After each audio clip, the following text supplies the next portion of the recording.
Everyone, welcome to my channel Sarita stylish dishes. आज मेरी winter special recipe है उड़द की दाल के लड्डू। तो रियली आप ये लड्डू अगर एक बार बना लेते हो तो आप हमेशा हर बार जब भी विंटर्स आएंगे तो ये लड्डू हमेशा बनाना चाहोगे, हमेशा चाहोगे कि इनको बनाया जाए। इतने टेस्टी होते हैं। उड़द दाल के जो लड्डू होते हैं वो हम ठंडी में ज़्यादा बनाते हैं, क्योंकि उड़द की जो दाल होती है उसमें कैल्शियम, पोटेशियम, मैग्नीशियम और आयरन ये सब तो होता ही है। इसके साथ साथ प्रोटीन और फाइबर ये भी अच्छी मात्रा में होता है। इसकी वजह से हम जब ठंडी में इसके लड्डू बनाते हैं तो हमारी हड्डियाँ ये सब चीज़ें भी बहुत मजबूत रहती हैं, बहुत अच्छा रहता है, बहुत फ़ायदा करता है हमारे लिए। तो हम कोशिश करते हैं कि इनको ठंडी में बनाया जाए। और अगर हम एक लड्डू भी एक दिन में खाते हैं तो एटलीस्ट हमारी बॉडी में ये सारे न्यूट्रिएंट्स वगैरह हमारी बॉडी में प्रॉपरली पहुंचते हैं। दूसरा, गोंद यूज़ करते हैं हम। जो गोंद होती है उसमें एंटीऑक्सीडेंट्स की मात्रा बहुत अच्छी होती है, तो उसकी वजह से एंटीऑक्सीडेंट्स भी हमारी बॉडी में जाते हैं, हमारी स्किन भी ग्लो करती है। तो एटलीस्ट हम इन सब चीज़ों को मिलाकर जो उड़द दाल के लड्डू हैं आज वो बनाएं कि आप एक बार प्लीज़ एक बार बनाकर देखिए। ये वाले लड्डू आप हमेशा बनाएंगे, आप इन लड्डुओं को हमेशा खाना चाहेंगे ये लड्डू। तो बिना देर किए हुए आज मैं ये रेसिपी शुरू करती हूँ। अगर आपको मेरी ये रेसिपी पसंद आए तो मुझे लाइक और सब्सक्राइब कीजिए।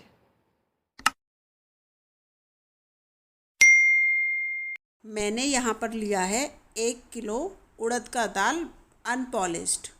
इसको हमने क्या किया है कि 1 किलो जो दाल रहेगी इसको हम मिक्सी में डाल के अच्छे से इसका बिल्कुल बारीक पेस्ट बनाएंगे। कैसा? सूखा पीसेंगे इसको, दरदरा पहले आप निकालेंगे। देखिए एक बार पीसने के बाद वो, क्योंकि पाउडर तो नहीं बनेगा एक ही बार में, पहले आप निकालेंगे छलनी में छान कर।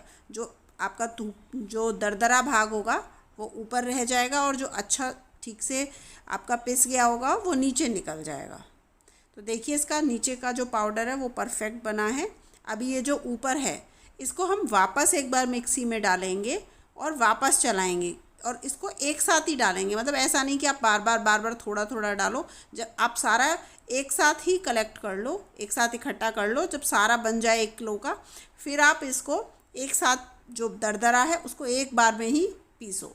उससे क्या रहेगा कि थोड़ा थोड़ा नहीं, एक साथ आ जाएगा। फिर ये जो खारिक है यानी छुआरे और गोला यानी कि नारियल, इन दोनों को मिक्सी में छोटे छोटे पीसेस में काट के फिर पीसना है।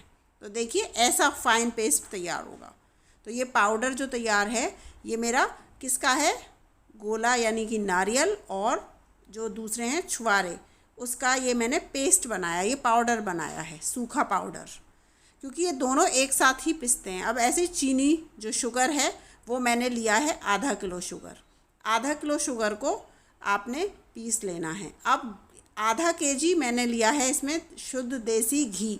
उसमें ये जो पाउडर मैंने बनाया था उड़द की दाल का, ये पाउडर यानी कि ये जो आटा बनाया है उड़द की दाल का, ये आप गरम घी में डाल देंगे और फिर लगातार इसको भूनेंगे गुलाबी होने तक। तो देखिए मैं इसमें जो मैंने 1 किलो आटा लिया है उसमें मैंने आधा किलो देसी घी डाला है। पहले आधा किलो मैंने डाल के देखा है कि इसमें प्रॉपर ये अच्छे से मिक्स हो जाए। मतलब ऐसा नहीं होना चाहिए कि वो मिक्स नहीं हो रहा, गांठें बन रही हैं, वो नहीं होना चाहिए। आपको घी की मात्रा वैसे ही जैसे जो चीज़ आप अगर आधा केजी का बना रहे हैं, देखिए ये पूरा प्रॉपर घुल गया है, ऐसा हमको चाहिए आप। और फिर मैं इसमें गोंद डालूंगी। ये देख रहे हो ये गोंद है, ये मैंने 100 ग्राम गोंद डाली है। 1 किलो जब मैं आटा ले रही हूँ उड़द की दाल का तो 100 ग्राम उसमें मैंने गोंद रखी है। तो आप अपने क्वांटिटी जितना आपको बनाना है उस हिसाब से रखेंगे, पर घी की जो मात्रा रहेगी वो इसी तरीके से रहेगी कि आप प्रॉपर जो भी आप चला रहे हो वो अच्छे से घूम पाए आपका। देखिए मैंने इसमें गरम जब अच्छे से गुलाबी हो गया है ये पूरा जो घी में डाल के उड़द की दाल, तब मैंने इसमें ये मिलाए हैं। ये हैं ऊपर फूल के अच्छे हो गए हैं, ये गोंद है। तो आप इनको क्रश भी कर सकते हो चमचे की सहायता से, जो बड़ा स्पून रहता है उससे थोड़ा क्रश कर दो तो और भी, वरना आपको टेस्ट ऐसे अच्छा आता है तो आप ऐसे भी रख सकते हो, वो आपको जैसा अच्छा लगे। तो देखिए मैं इनको, जो मेरे पास ये स्पून है इसी से उनको मैश कर रही हूँ इसमें, जिससे कि मुझे टेस्ट और भी अच्छा लगे उसका। तो इस तरीके से करना है आपको।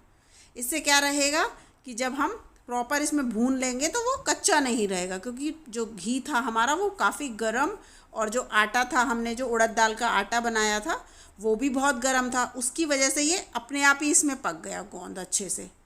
देखिए, अब गोंद के बाद ये जो मैंने छुवारा और दूसरे मतलब खारिक और जो हमने ये जो नारियल है वो पीसा था ना उसमें मिक्सी में, उसको मिक्स कर देना है अब इस पेस्ट में।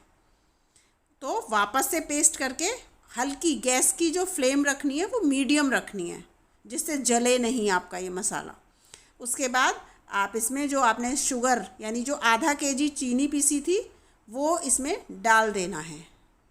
मैंने इसमें 1 किलो लिया है उड़द का दाल, आधा किलो शुगर लिया है और आधा किलो घी यूज़ किया है, और आधा किलो मैंने इसमें खारिक यानी कि जो छुआरे थे, और 200 ग्राम इसमें मैंने लिया है नारियल। इन सब का मैंने बनाया है। तो ये मैं आपको सारी जितना मैंने सामग्री यूज़ किया उसका डिस्क्रिप्शन में डाल दूँगी, आप देख लीजिएगा आपको जैसे भी बनाना है। फिर ये जब सारी चीज़ें बहुत अच्छे से मिल जाएंगी तब हम इनके लड्डू बनाएंगे। तो देखिए मैं कुछ इस तरीके से बना रही हूँ। तो जो हमने पेस्ट पूरा जो ये सब बनाया था उसमें से थोड़ा थोड़ा करके आप एक छोटे बर्तन में निकाल के, जिससे कि वो ठंडा ना हो जाए एकदम से, क्योंकि जब अगर ठंडा हो जाएगा तो लड्डू प्रॉपर नहीं बनेंगे। तो वो लड्डू अगर अच्छे से बनाने आपको टूटे नहीं, तो उसके लिए आप थोड़ा थोड़ा सा निकालो बड़े वाले कढ़ाई से। अगर एक साथ आप निकाल लोगे तो वो ठंडा होने की वजह से फिर लड्डू नहीं बनेंगे। देखिए ऐसे लड्डू बनेंगे। तो इसी तरीके से आपको भी बनाने हैं। तो आप इस तरीके से बनाएंगे तो ना तो ये टूटेंगे और ना ये ख़राब होंगे, और इनको बना के आप 2 महीने तक के लिए स्टोर कर सकते हैं, ये ख़राब नहीं होते। मैं क्या करती हूँ कि एक ही बार एक केजी बना लेती हूँ, 1 किलो उड़द की दाल और आधा किलो घी, यानी कि 2 से 2.5 किलो लड्डू इसमें बन के तैयार होते हैं। तो वो लड्डू एक बार बना लेती हूँ और पूरी ठंडी निकल जाती है यही लड्डू से। 2 महीने ये लड्डू प्रॉपर चल जाते हैं। तो इस तरीके से आप बना सकते हैं। देखिए कितने अच्छे और टेस्टी लड्डू बने हैं। तो आप एक बार प्लीज़ बनाकर टेस्ट करके देखिए, ये खाने में बहुत ही इनका टेस्ट बहुत अच्छा आता है। तो अगर पसंद आए तो मेरी रेसिपी को लाइक सब्सक्राइब कीजिए।